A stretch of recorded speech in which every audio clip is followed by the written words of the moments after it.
Welcome to our first video on the Paranormal series. Today we're looking at stories of ghosts and hauntings apparently that exist in Eyam.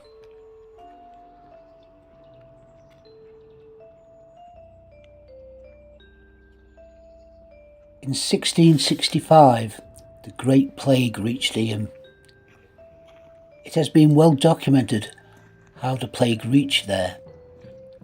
The residents of Eyam believed if they themselves locked down the village, they would prevent the plague spreading, a true and brave act. Even so, 273 people died and only 83 survived out of the total population.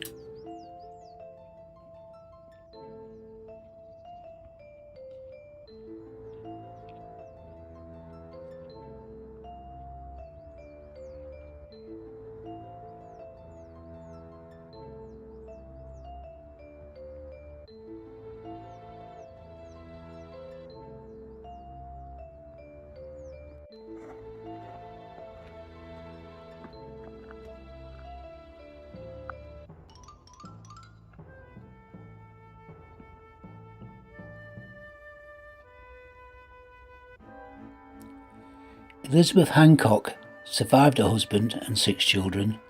They all died within 8 days. Elizabeth buried them all herself, and the graves are known as the Riley graves. Riley is named after the farm they all lived in.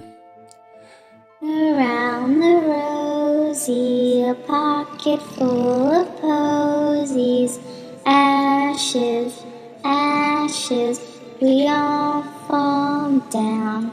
Elizabeth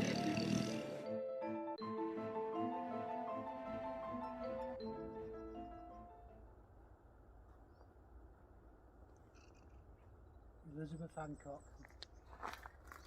what a brave lady. She was only watched as she buried her whole family. Nobody could come near for fear of catching the plague. Last I read, she moved to Sheffield.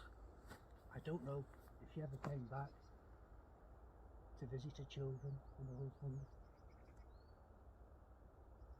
So sad.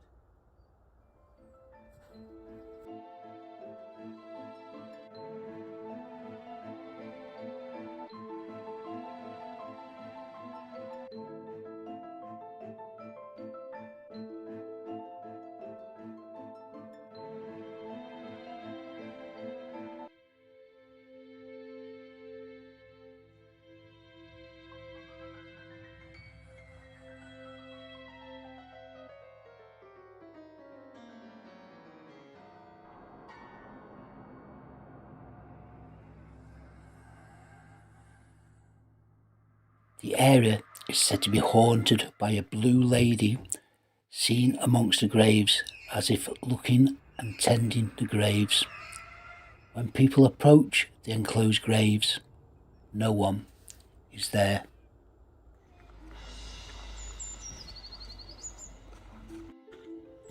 Next to the row of the named plague cottages is the Church of St. Lawrence.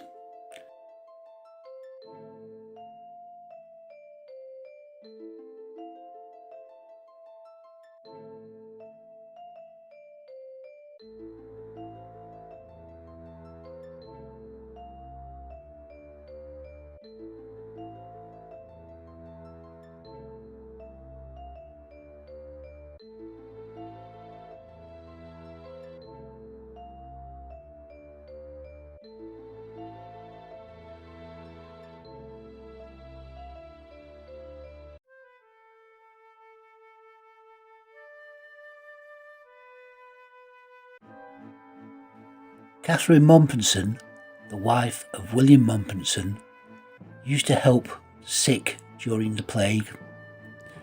One day, while walking through the graveyard with her husband, she mentioned she had a sweetness of smell in her nostrils. Sadly, this was the first noted symptom of the plague, and Catherine died on the 25th of August 1666. The ghost of a lady dressed in white, is seen often in the churchyard and believed to be the ghost of Catherine.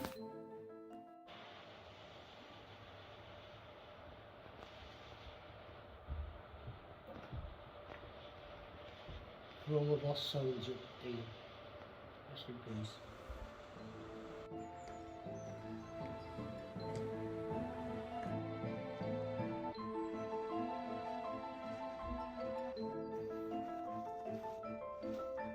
Eyam Hall was built in 1676. It has been reported that the ghost of a Sarah Mills, who was a servant at the hall, is haunting the hall today. Apparently, she was drowned in a nearby well. Also, there is a report of an old man who has been seen in an upstairs room, and it is reported that the door is permanently locked, even to this day. Originally called the King's Head, the Miners' Arms is probably the most haunted place in Eyam. There is a report of an elderly female wearing a black bonnet, black boots and a black cape. It is believed she is the ghost of a former landlord's wife who was murdered in the 17th century. The pub was accidentally burnt down and rebuilt in 1630. 2 girls lost their lives in the fire. Now there are reports of the girls' ghosts skipping in the upstairs room of the pub. Doors open and shut on their own, and the sounds of them running and giggling along a corridor can be heard. As with all paranormal reporting, unless we accidentally capture on film or sound, we can only retell other witnesses' statements. We are not trying to sensationalise events in any way, but only tell it as it is. We will add insets into some of the images, but only based on the actual report. It is not our intention in any way to cause upset or harm to any distant or living relatives in our video. We will leave the decision up to you about the phenomena of hauntings, whether it is real or unreal. You be the judge.